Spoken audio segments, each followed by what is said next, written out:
Cette semaine, à votre émission Reflet d'ici, on rencontre le maire de Grande-Rivière, M. Bernard Stevens. Indépendamment de l'usine, le montant pour l'usine qui est de 700 000, tout près de 800 000, on a coupé des dépenses au-dessus de tout près de 240 000 à comparer avec l'année passée. Donc, si on n'avait pas eu l'usine, si on compare les deux budgets, 2013-2014, il y a à peu près 240 000 $ de moins en dépenses. Et la capsule divertissement avec Jossel Cauvier. On a trouvé des clous. Et l'hypothèse, ce serait peut-être les clous qui ont servi à la crucifixion de Jésus. Mesdames, Messieurs, bonsoir et bienvenue à votre émission Reflet d'ici. Alors, cette semaine, on reçoit en studio le maire de Grande-Rivière, M. Bernard Stevens.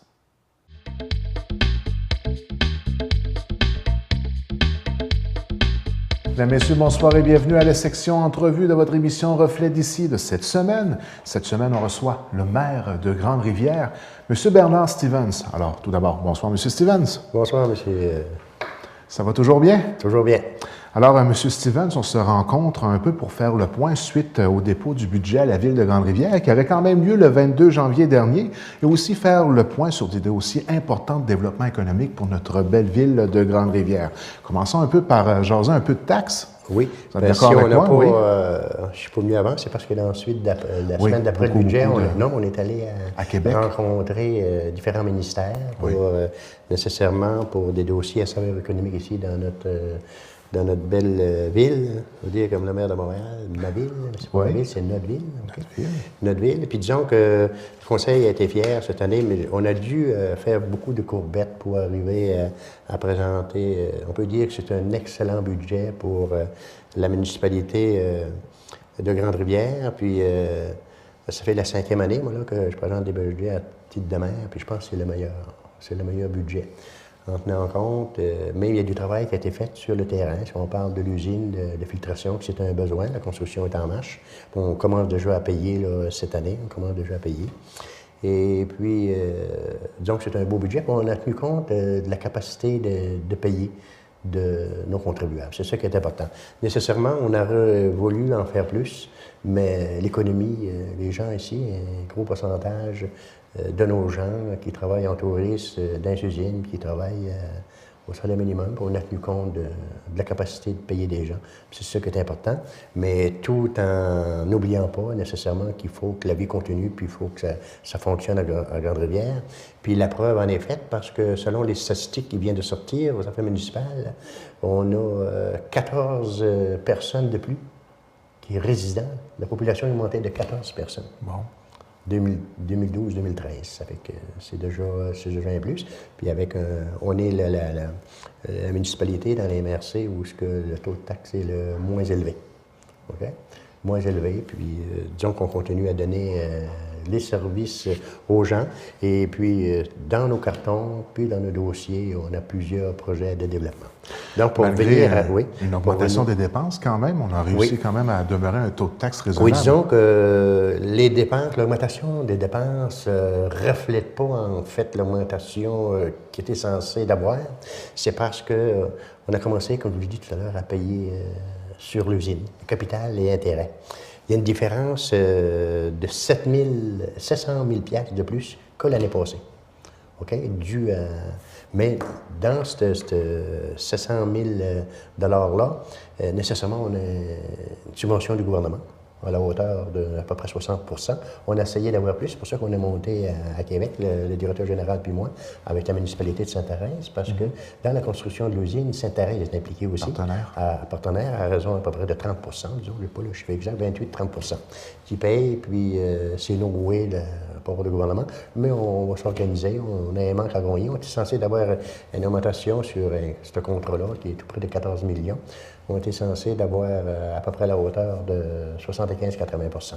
Mais vu la commission Charbonneau, puis ils sont beaucoup plus rigides. Puis nous autres, on a commencé là, à la fin de l'ancien gouvernement, puis au début de ce gouvernement-là, en septembre 2012. Et puis, donc, on paye cette année à peu près 50 % du montant parce que la construction n'est pas finie. Donc, même avec cette augmentation-là, les taxes sont restées la même chose, c'est-à-dire il y a une augmentation de 20 0,24 cents, c'est-à-dire un quart de cent. On peut dire qu'on restait à peu près au même taux, à 89 cents. L'année passée, vu l'augmentation de notre richesse foncière, on a baissé nos taxes de 40 sous.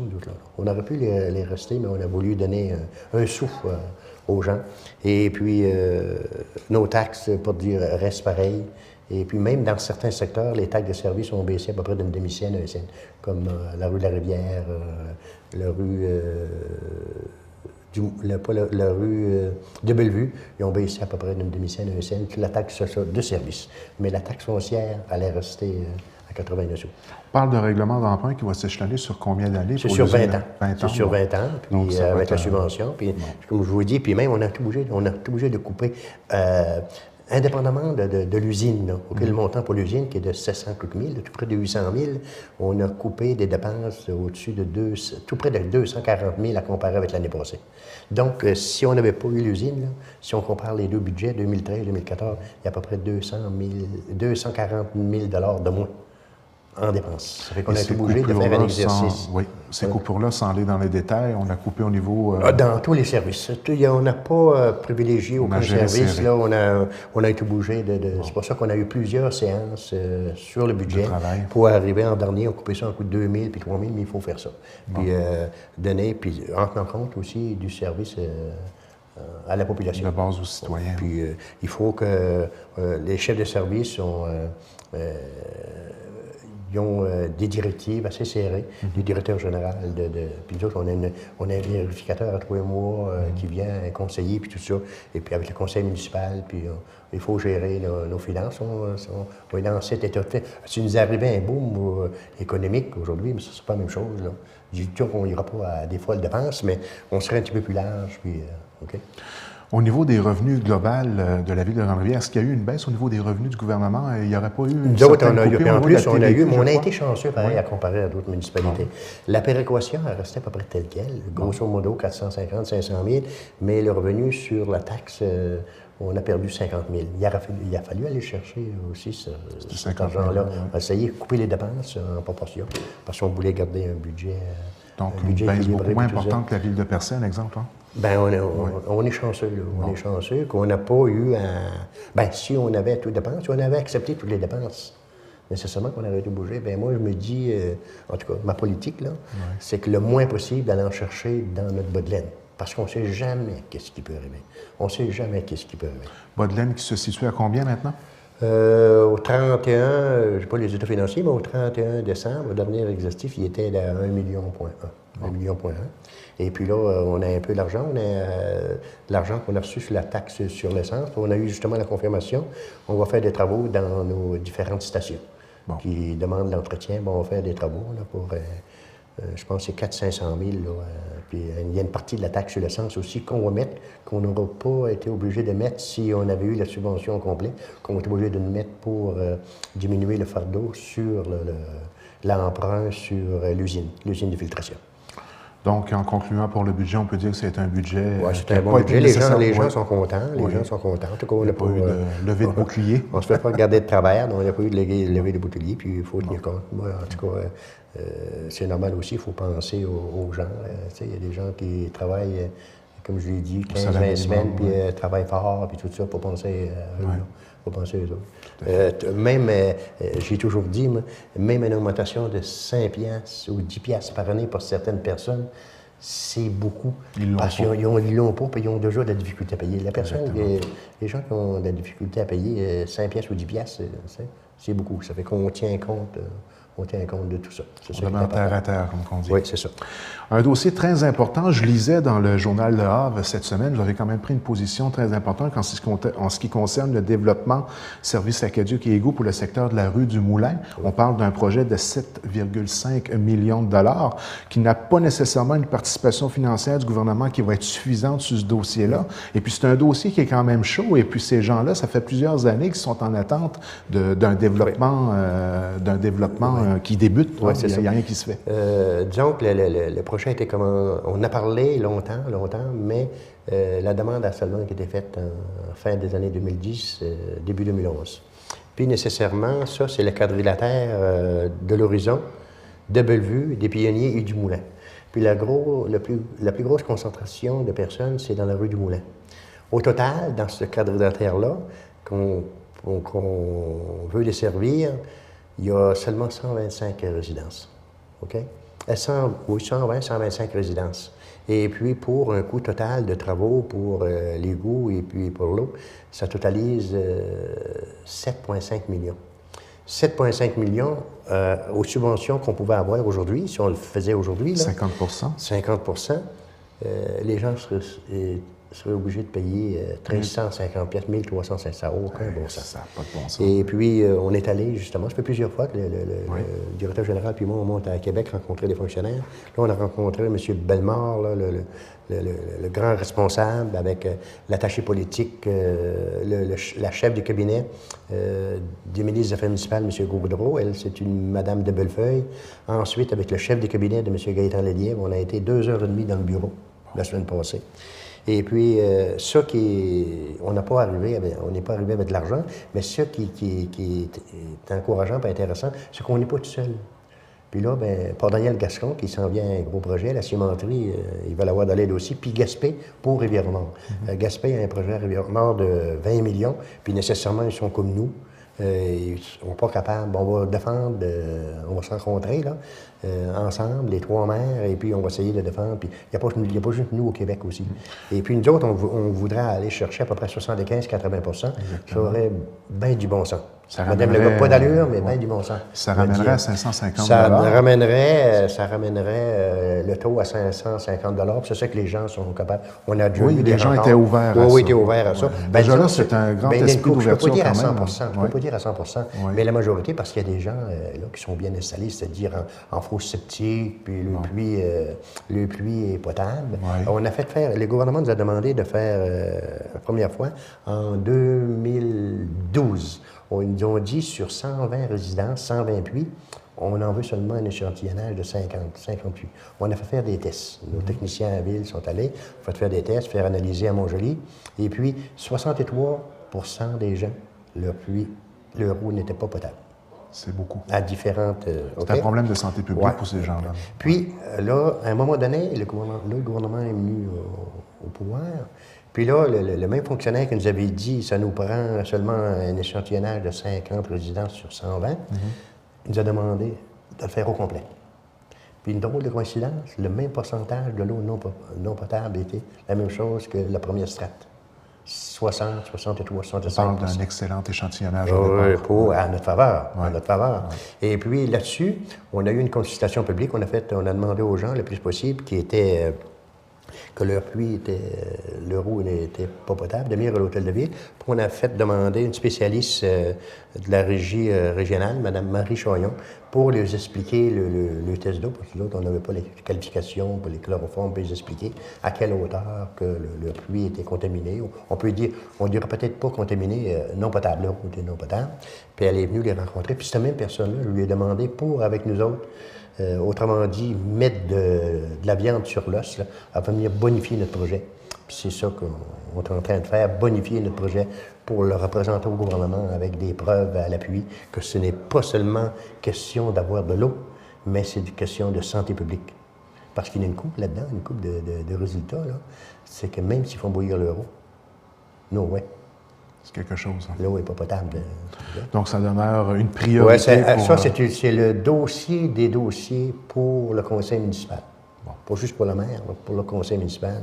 Puis tous les gens là-dessus, autour de la table, sont unanimes que nécessairement on travaille aussi, mais lui, c'est le dossier prioritaire. Puis nécessairement, advenant le cas que ça ne va pas, on va être obligé de diminuer le projet, de se concentrer où il y a le plus de citoyens.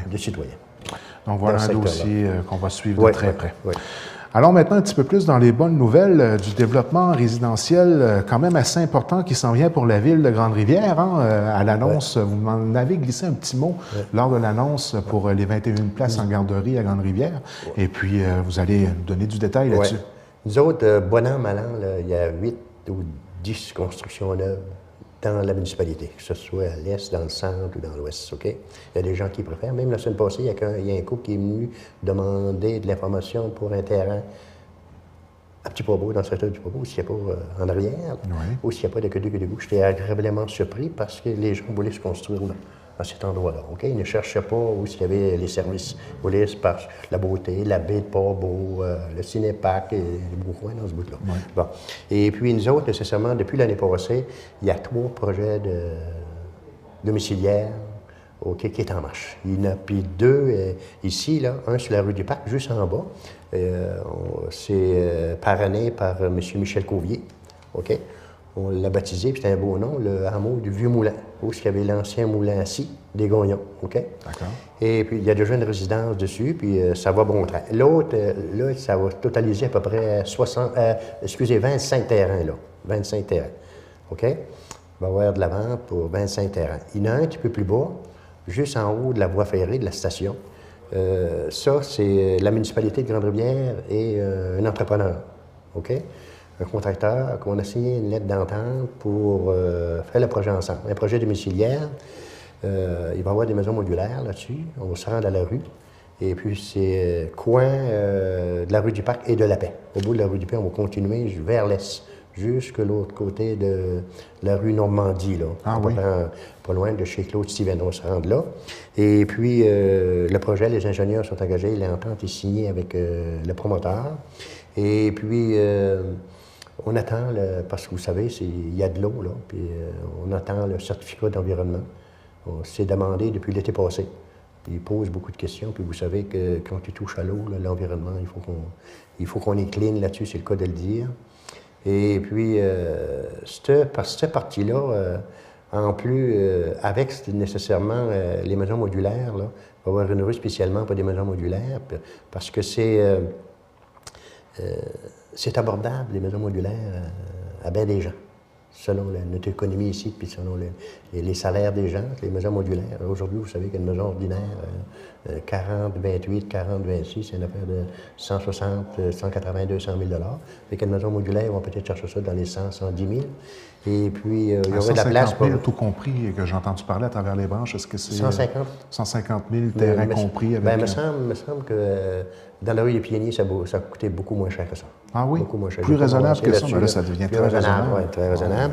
Et puis, en tout, puis dans la rue de la Paix comme telle, les gens vont pouvoir vendre, il y a des gens qui ont des terrains, ils vont pouvoir vendre des terrains pour se construire des maisons unifamiliales.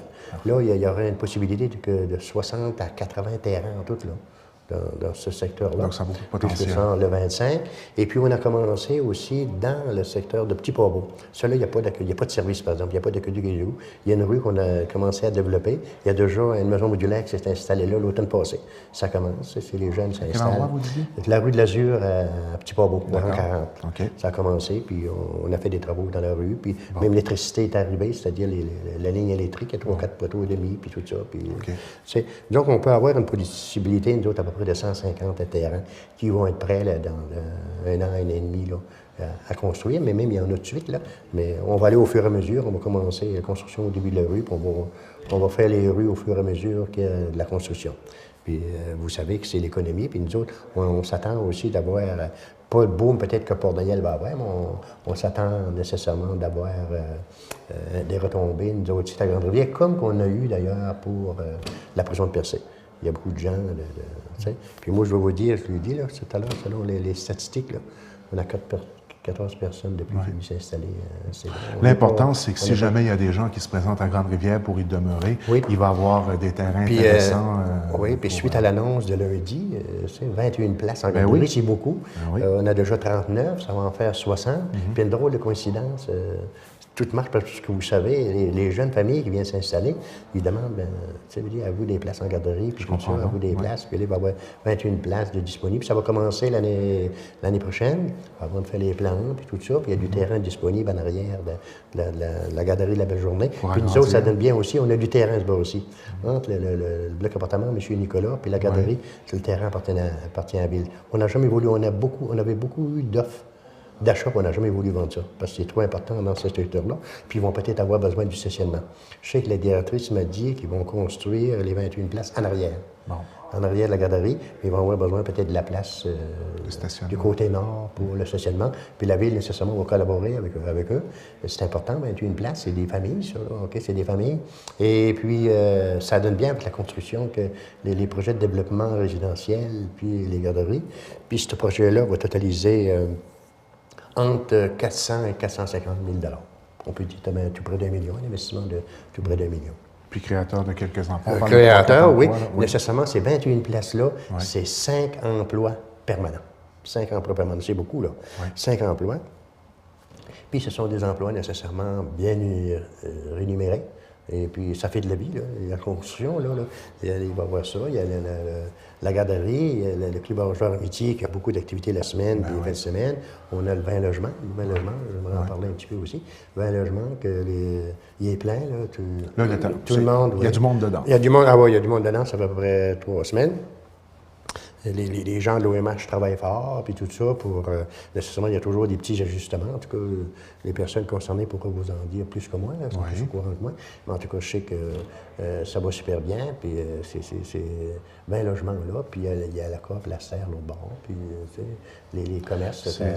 On est loin du champ de Balma, là. Ah oui, on est loin du champ de Balma. Non, mais il y en a qui regrettent ça, il y en a qui regrettent ça, mais c'est l'économie, puis tout ça. Là. Tout à fait. C'est un terrain qui était vraiment... disons qu'on était pas mal les seuls dans l'Est du Québec à avoir un terrain de Balma situé dans un lieu aussi central. Oui, mais à part de ça, il n'y a plus de clientèle. Les gens, c'est soccer, ça a été analysé, ça. On a un terrain de Balma, puis 9 qui ont fait, là. Il y en a à Sainte-Thérèse, puis il n'est pas employé. On collabore à Sainte-Thérèse, Grande-Rivière là-dessus maintenant. Tout ça, puis même on les a passés. Oui, vous nous avez prêté des équipements. Puis il faut marcher comme ça. Moi, jamais, puis je le dis, là, jamais que j'irai passer piler dans les plates-bandes des municipalités où s'ils ont un service pour essayer de les enlever et essayer à couper. La tarte est assez petite, là. Tu sais, la tarte est assez petite qu'il faut que chacun prenne ça. On n'ira pas couper dans la... OK? On n'ira pas aller en chercher la clientèle d'un autre. Non. Puis j'ai dit, on les a passé leur équipement, puis nos gens... c'est plus comme avant. Là. C'est comme le terrain de tennis, c'est des investissements incroyables. Et puis on en a un à Sainte-Thérèse, puis il était plus ou moins vous parlez aussi, rentable. Oui. Dans les immobilisations, déjà, il y a des consultants qui sont à pied d'œuvre pour nécessairement mettre à niveau le centre récréatif. Tout près de 2 millions. OK? Puis ça va être une loi du gouvernement en 2020. Là, on va être obligé de changer notre fréon, puis tout ça, pour l'ammoniac, puis tout ça, tout le système de réfrigération. Puis moi, je dis, moi, je dis, il y a des arénas même qui ont commencé, puis c'est déjà fait, là. Okay. Puis il ne faut pas attendre, parce qu'en 2020, là, ce qui coûte peut-être une fois, aujourd'hui, ça va coûter 3 puis 4 la prochaine fois, là. Multiplié par 3 puis 4, on veut... il y a le terrain aussi de tennis, puis l'aréna, on attend les subventions, on va avoir des subventions, nécessairement on ne fera pas ça, il ne faut pas que j'ameute les gens, puis tout ça, là. Mais il faut que ça se fasse, on peut pas, notre aréna, il faut qu'elle garde ouverte, puis tout ça. Puis Chandler aussi, l'aréna de Newport, plus petit que nous autres, elle a des besoins pour 2 millions, c'est à peu près dans le même... on ne touche pas à ces travaux-là sans que c'est 1,5 million, 2 millions, 2,5 millions. Avez-vous l'intention d'y aller avec un nouveau terrain de tennis à Grande-Rivière aussi? Non, on va l'aménager celui-là. L'aménager, d'accord. Les plans. L'année passée, on l'a présenté, puis on avait peut-être eu la mauvaise information et il y avait du retard. On l'a mis à niveau. On le met à niveau, puis on le représente cette année. Et puis aussi, il y a plusieurs... il y a l'aménagement, il ne faut pas oublier l'aménagement du parc industriel. Oui. Puis il y a toujours, qui est d'actualité, la rétrocession du parc industriel à la municipalité de Grande-Rivière, mais ça prend du temps. La même chose, ça passe entre Gaspé et Rivière-Nord pour le parc industriel à Rivière-Nord. Ça fait 20 ans qu'on a commencé, si c'est pas 30. Nous autres, ça fait 20 ans aussi que c'est commencé, si c'est pas plus, puis ça prend du temps. Je comprends pas, mais là, il y a toujours, là, aux dernières nouvelles, il y a une équipe d'apprenteurs géomètres pour situer les terrains. Nous autres, ça va être beau, là, on va aménager. Là, on va demander, on en a parlé aussi aux affaires municipales, puis on va demander une subvention, puis là, ça va être la finaliser, nous autres, là. On peut, il n'est pas nous autres, mais il y a un décret qu'on peut l'aménager. On peut l'aménager sans problème, mais il n'est pas nous autres. Il n'est pas nous autres. On a le droit de le faire. Ça a été passé à l'Assemblée nationale. Donc, ça ne freine pas le développement du monde? Non, ça ne freine pas. Puis là, il y a une cantine qui va dessus. Il y a les services pour... il y a une place aussi pour les gens de l'association portuaire qui vont pouvoir avoir le bureau là. Puis, on va... Les bateaux l'hiver en hébernement, là, il s'est placé comme carré, carreau, là... tout chacun met son bateau, tandis que là, il va y avoir une place définie pour le bateau, pour les voiliers, puis on fait quelque chose de bien. Puis cet été, même, on s'attend au mois d'août de faire 2 spectacles le dimanche après-midi. Bon. Sur le quai. Inviter des gens, tout ça. Quel lieu magnifique. Ben oui, quel lieu magnifique, puis comment c'est beau. Et puis on a le petit parc, le plan est fait. Oui. Le petit parc commémoratif pour souligner... nos gens, nos jeunes qui ont perdu la vie durant les guerres, les 2 premières guerres surtout, 14-18 puis 39-45. Et aussi, on va inscrire les noms, on va tout rapporter nos gens qui se sont enrôlés dans les différentes guerres pour pas que ces mémoires-là soient oubliées. Oui. Pour qu'on oublie. Très important. Il ne faut jamais oublier, c'est très important. Si on est ici aujourd'hui, c'est par rapport à ces gens-là, que des jeunes de 18, 19. J'ai le petit gris de la plupart des jeunes. Les gars, c'est touchant de voir ça, que des jeunes qui se sont enrôlés à ce âge-là, 19-20 ans. Hein? Puis ils sont allés pour l'autre bord. Puis, il y en a qui ne sont pas revenus, malheureusement. Puis d'autres sont revenus éclopés. Puis, avec des traumatismes. Oui, ça fait que là, nécessairement, ça, c'est une demande qui est faite. Le plan est fait, le plan est prêt. Et puis, c'est une demande qui va être faite au ministère des Anciens combattants. Apparemment que le fédéral, ils vont ouvrir le bourse pour ça. Et puis, on parle toujours de notre dossier, toujours sur la table pour l'acquisition de l'hôtel de ville, un bâtiment pour abriter l'hôtel de ville. Et puis, parce que là, vous savez que depuis l'année passée, on a une autorisation du C3S d'avoir un point de chute à Grande-Rivière. Qu'est-ce que ça veut dire, un point de chute? Qu'est-ce que ça mange en hiver? C'est que nos gens ici de Grande-Rivière vont pouvoir aller prendre des prises de sang, le vaccin, des traitements psychosociaux adultes, jeunes, ici à Grande-Rivière, sans aller à Chandler pour puis aussi prendre la pression, puis tout ça, toutes les suivi médical de base. Oui, de base. Puis c'est important que si on a une place là, puis ensuite, on a 2 cohortes d'à peu près 25 personnes, une qui va à Percé, puis l'autre à Chandler, aux personnes âgées, à mobilité réduite, puis ils vont en autobus, ils viennent les chercher pour le centre de jour. Hein, et puis ça, c'est patronné par le C3S, le CLSC, les travailleurs sociaux. Puis là, les gens resteraient ici si on avait de l'espace. Puis nous autres, nécessairement, avec le plan qu'on avait fait, il y a de l'espace pour tous ces services-là. Ça, c'est important qu'on ait ça, parce que c'est de l'économie aussi, ça. Tout à fait. Les gens restent ici, puis tout ça. Puis, donc, le projet chemine. Le projet chemine, puis tout ça. On va suivre ça de près. Ouais, on est censé avoir des nouvelles au mois de juin. Ça fait 3 fois qu'on le présente. Mais il est bonifié, tu vois, cette fois-ci, pour l'affaire du point de chute, c'est important, ça. Oui. C'est important. Puis les autres, autant nous les gens de Grande-Rivière, on trouve ça du secteur, on trouve ça important. Autant là-bas, les gens aussi sont humains. Tu sais, les gens qu'on rencontre, les fonctionnaires, là, des fois, ils nous refusent, mais c'est parce qu'ils ont des raisons, puis ils ont un travail à faire, puis tout ça. Puis, conjoncture économique. Oui, conjoncture, oui. On est tenace, et puis on garde le cap, et puis c'est un projet qui est toujours d'actualité, et puis on va le suivre de près. On va devoir conclure, M. Steven, question de temps, mais la bonne nouvelle, c'est qu'on peut se revoir. Oui. Puis une autre bonne nouvelle, que j'ai eu la confirmation officielle hier soir. Ah oui? On a eu une subvention. Vous savez que notre camion incendie à Delage, notre camion citerne, parce que nous autres, on a une partie de la population, je ne sais pas quel pourcentage, qu'on dessert, qu'il n'y a pas d'aqueduc. Il n'y a pas d'aqueduc, Sainte-Thérèse, surtout, Saint-Isidore, en arrière ici, les 28, on en parle, la rue du Moulin, les 40, puis tout ça. Et puis on a un camion citerne de 1500 gallons d'eau.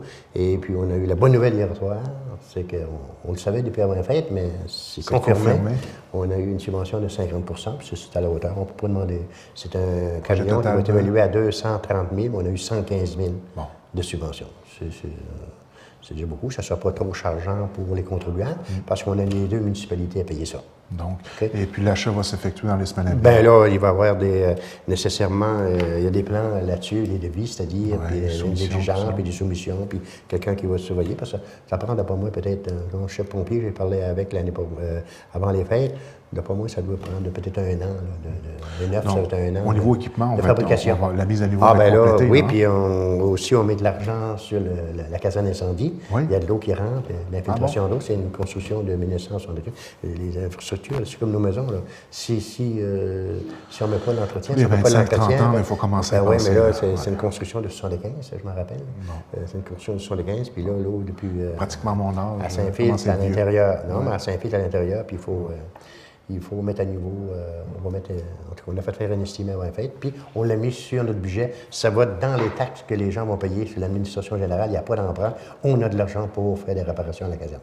Bon, bien, voilà l'avantage d'une saine administration. Hein? C'est ça. On va devoir conclure, M. Stevens. Ça fait déjà plusieurs minutes que nous sommes en entrevue. Mais par contre, je vous invite déjà tout de suite à revenir nous voir avant juin pour faire le point, parce qu'il va y avoir certains d'autres il va y avoir dossiers nécessairement qui va avoir évolué d'ici à ce temps-là.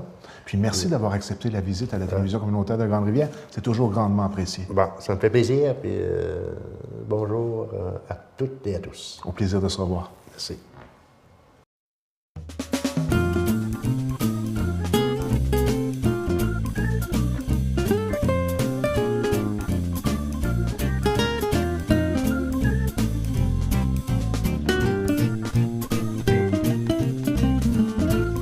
Bien, mesdames, messieurs, nous en sommes maintenant à la capsule divertissement, toujours en notre compagnie. Jocelyne Cauvier. Bonsoir, Jocelyne. Bonsoir. Ça va bien? Oui, ça va bien.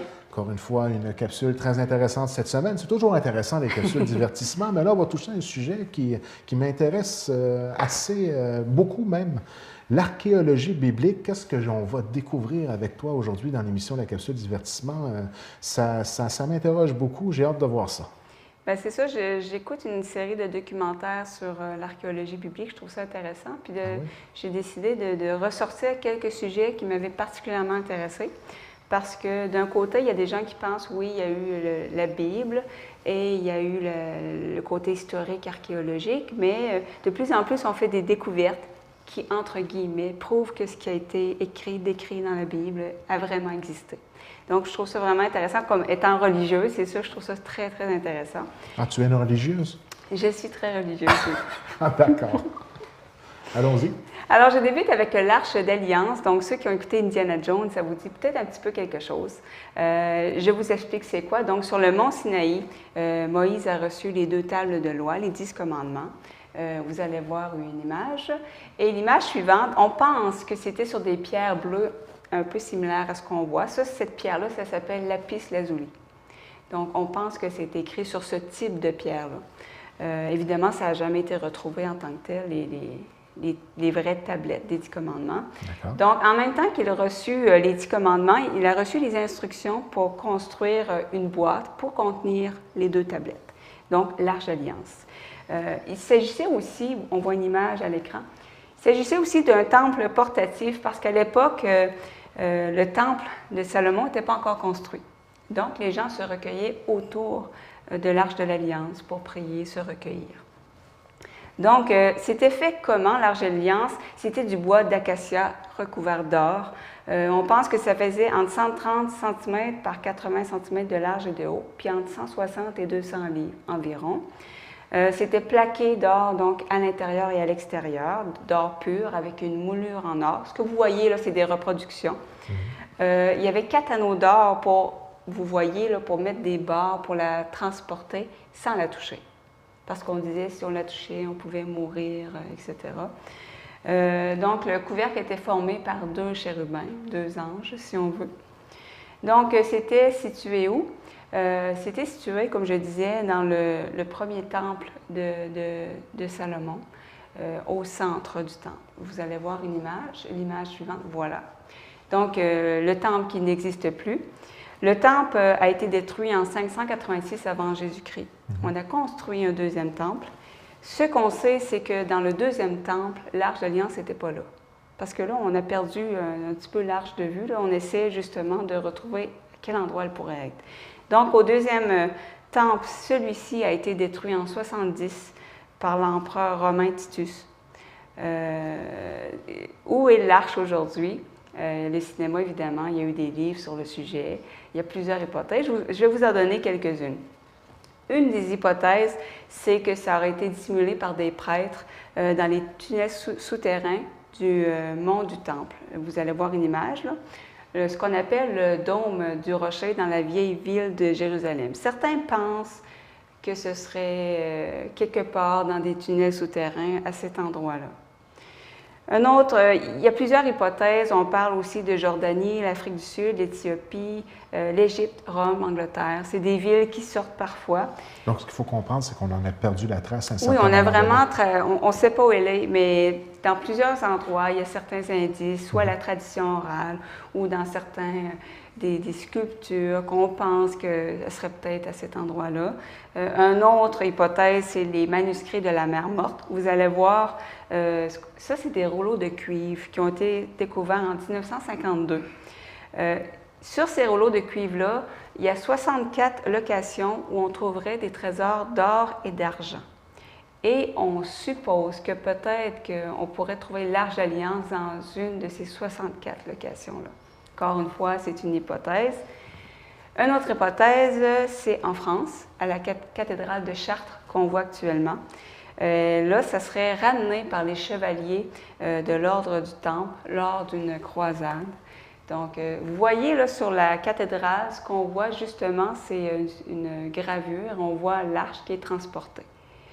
Donc, c'est ce qui amène les gens à croire, oui, ça serait dans une chambre secrète de la cathédrale de Chartres. Encore une fois, c'est des suppositions.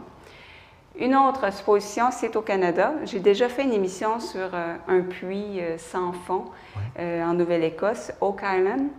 Donc, on pense qu'on aurait caché quelque chose de l'Arche d'Alliance. Ce que vous voyez actuellement, c'est en Irlande. C'est une autre hypothèse. C'est l'île de Terra. Il y a plusieurs excavations qui ont été faites parce qu'on était convaincus que c'était à cet endroit-là. Mais à un moment donné, il y a des sociétés en Irlande qui ont fait pression pour qu'on arrête les excavations parce que c'est quand même un lieu historique. Puis on était en train de carrément le détruire. Donc, la dernière trace qu'on aurait de l'Arche d'Alliance, c'est qu'elle aurait été transportée jusqu'en Irlande pour fuir lorsque Jérusalem aurait été détruit, etc. Donc, ça demeure toujours un sujet d'actualité pour les archéologues d'aujourd'hui. Est-ce que ça demeure toujours un défi que certains archéologues cherchent à résoudre? Bien, justement, la dernière hypothèse, et je trouvais assez intéressante, c'est les États-Unis. Bon. Il y a deux hypothèses. Il y en a une qui dit que lors de la Première Guerre mondiale, ça aurait été transporté aux États-Unis pour protéger l'Arche d'Alliance. L'autre hypothèse, vous la voyez à l'écran, c'est qu'on a trouvé en Arizona, il y a une forêt d'arbres pétrifiés. C'est des arbres fossiles, si on veut, qui se sont transformés en pierre. On a trouvé des pétroglyphes. Et si vous voyez l'image, on pense que ce serait une image de l'Arche d'Alliance. Donc, on pense que ça aurait été transporté de l'Irlande jusqu'aux États-Unis. Donc, encore une fois, c'est une hypothèse. On la cherche, c'est un peu comme le Saint Graal, oui, qu'on cherche un peu partout, qu'on pense avoir trouvé à plusieurs endroits, mais il n'y a encore aucune preuve. Donc, l'Arche d'Alliance qu'on a vu dans Indiana Jones, c'est vraiment quelque chose qu'on a toujours continué à chercher. Et, au cours des prochaines années, probablement qu'il va y avoir encore des indices dans différents pays et on va peut-être finir par trouver l'endroit. Voilà un fait qui risque d'alimenter les conversations encore pendant plusieurs années. Exactement. Et je continue avec l'archéologie biblique. Là, ça me fait rire parce que l'abbé Serge est arrivé et est devant moi. Là, donc, nous avons un chef de plateau qui coordonne l'émission. J'ai bien fait mes recherches bibliques. Il y a de la pression. Il y a de la pression. Vous pouvez nous chicaner, M. Serge, si jamais on dérape trop. Je continue. On a trouvé des clous. Et l'hypothèse, ce serait peut-être les clous qui ont servi à la crucifixion de Jésus. Je vous explique. Donc, c'est des clous qui datent de l'époque romaine d'il y a 2000 ans. Ça a été trouvé dans une tombe. C'est la tombe familiale du grand prêtre Caïphe. C'est le prêtre qui a donné Jésus aux Romains. Donc, ce qu'on voit, c'est l'ossuaire de Caïphe. Ça servait à recueillir les os du défunt lorsqu'on laissait le corps en décomposition, si on veut, et après, on ramassait les os dans ce qu'on appelle un ossuaire. C'est une tradition juive. Donc, on était dans la tombe familiale du grand prêtre Caïphe et on a trouvé un clou par terre, on a trouvé un clou dans un des ossuaires aussi. Pourquoi on pense que c'est la crucifixion de Jésus? Parce que la taille des clous concorderait. Aussi, les clous sont recourbés, comme vous voyez, sont pliés à leur extrémité, ce qui concorderait avec une crucifixion. Pourquoi Jésus? Parce que ce qu'on sait de Caïphe, c'est qu'il serait seulement associé à une crucifixion et celle de Jésus. Donc, vous allez dire, c'est pas des preuves, c'est circonstanciel. Mais c'est quand même une découverte intéressante. Ouais. Je regarde les clous, j'ai mal. Oui, j'ai trouvé une image, je ne l'ai pas amenée parce qu'elle faisait mal à regarder. C'est qu'on a trouvé des clous comme ça, mais vraiment avec des os qui restaient, des pieds et des mains. Je ne l'ai pas amenée parce que c'est assez intense comme image.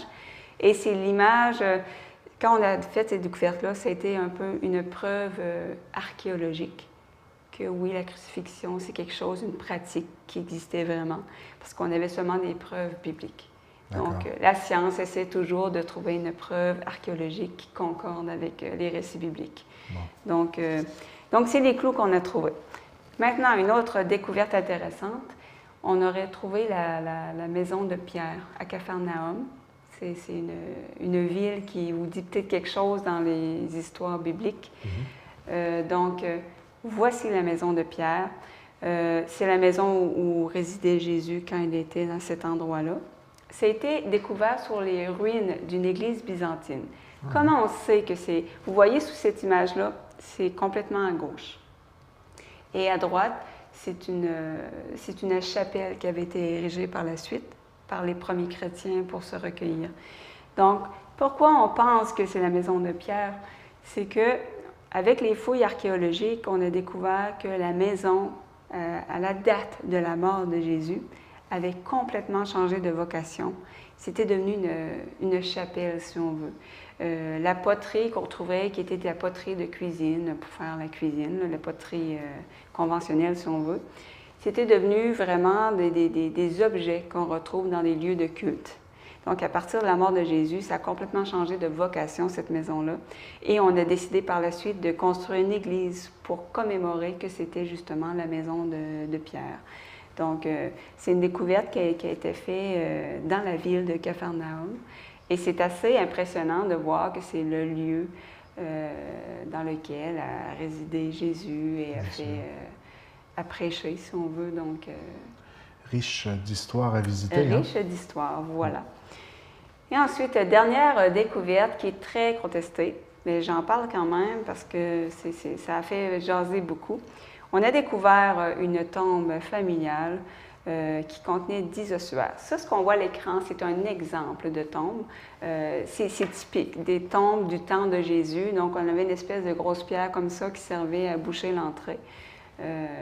Donc, on a fait une découverte et il y avait 10 ossuaires. Et là-dessus, il y en avait 7 qui avaient des inscriptions. Les inscriptions, c'était Jésus, fils de Joseph, Joseph, Marie, Judas, fils de Jésus, Mariam, Matthieu, Jacques, frère de Jésus. Donc, ce qu'on voit à l'écran, c'est un des ossuaires. Donc, ça a fait beaucoup jaser parce qu'évidemment, on reconnaît certains noms de la Bible, mais évidemment, ça a été beaucoup contesté aussi parce que, selon la tradition, Jésus n'a pas eu d'enfant. Mais selon d'autres, oui, il y avait un enfant avec Marie-Madeleine. Mariam, ce serait une autre façon d'écrire Marie-Madeleine. Ce qu'on voit à l'écran, c'est justement les ossuaires. Il y a eu un documentaire sur le sujet. On a fait des analyses.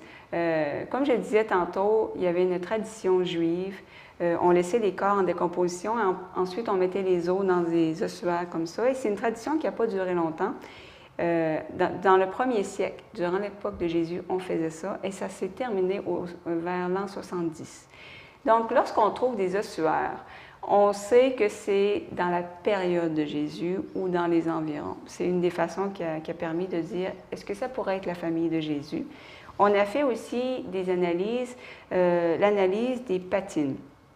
Ce qu'est une patine, c'est en archéologie. Lorsqu'on analyse une pierre, c'est une façon de savoir si c'est une pierre vraiment ancienne ou si c'est quelqu'un qui a fait un canular, qui a pris une pierre puis qui l'a gravée lui-même. Donc, ce qu'on fait, c'est qu'on va analyser les inscriptions sur un ossuaire, Puis on va voir si l'intérieur des inscriptions gravées, ça date de la même période que ce qui n'est pas gravé. C'est la façon de savoir si c'est pas moi qui aurais pris un couteau et qui l'aurais gravé hier. Donc, la patine, c'est que chaque matériau, que ce soit des roches ou le métal, ça va se décomposer et ça va changer de couleur, ça va changer de composition avec le temps et c'est une façon d'analyser la datation de certains objets. Donc, par exemple, un exemple de ça, c'est les statues de bronze, le verre de gris. Beaucoup des statues anciennes sont une espèce de verre. Ça, c'est une patine. C'est le métal avec le temps qui a changé un peu de couleur et de composition. Donc, l'examen des patines confirmerait que les ossuaires sont authentiques. Ça date de cette période-là et les inscriptions seraient authentiques aussi. L'ADN de Mariam est différent de l'ADN du certain Jésus qu'on a trouvé, mais l'ADN de Judas n'était pas exploitable. Donc, on n'a pas pu voir est-ce que c'était vraiment l'enfant de Mariam, etc. Donc, c'est sûr que ça laisse place à beaucoup d'interprétations. Ça a beau être authentique, mais Jésus était un nom assez courant à cette époque-là. On a trouvé beaucoup de Jésus dans des inscriptions différentes. Et le reste des noms aussi. Mariam, on suppose que c'est un diminutif de Marie-Madeleine, mais c'est une supposition. Ça a beaucoup fait jaser parce qu'on disait, ben oui, mais si Jésus a eu un fils, ça change tout. Moi, personnellement, ça ne changerait pas ma foi, que Jésus a eu un fils ou pas. Ça ne change en rien à sa nature divine, mais encore une fois, c'est vraiment des spéculations. On pense que ça pourrait être effectivement la famille de Jésus, Marie, Joseph, etc. Mais pour ce qui est du reste, de le relier à Jésus lui-même, je veux dire, il y a un grand pas à faire. Ce n'est que des déductions. Alors, c'est sûr qu'il y a eu beaucoup de films qui parlaient justement que Jésus aurait eu un enfant avec Marie-Madeleine. Mais je pense qu'on n'est vraiment pas rendu au niveau des preuves. J'en parle aujourd'hui parce que ça a quand même fait couler beaucoup d'encre, puis il y a un documentaire sur le sujet. Mais je pense que c'est important parce que le documentaire plaçait ça comme un fait.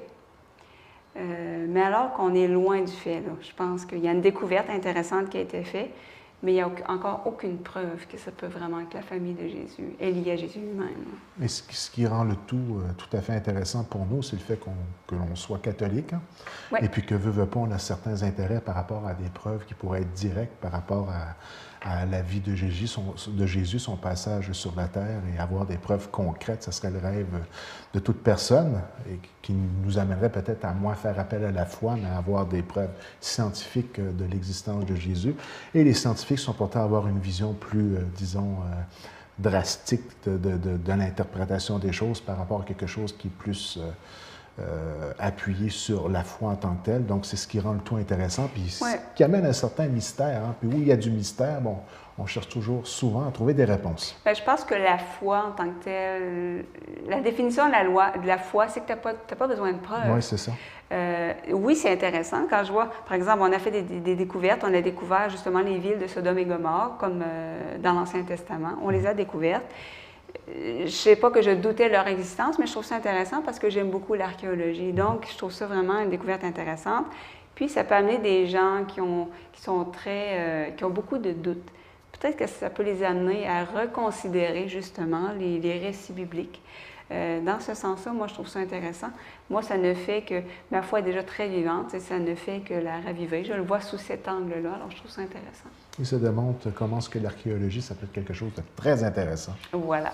Voilà encore une capsule divertissement très intéressante et captivante. Hein? C'était avec des photos qui étaient très intéressantes à regarder. J'ai appris beaucoup à l'intérieur de cette capsule et surtout, j'ai pu voir des images là, que je n'avais pas vues auparavant.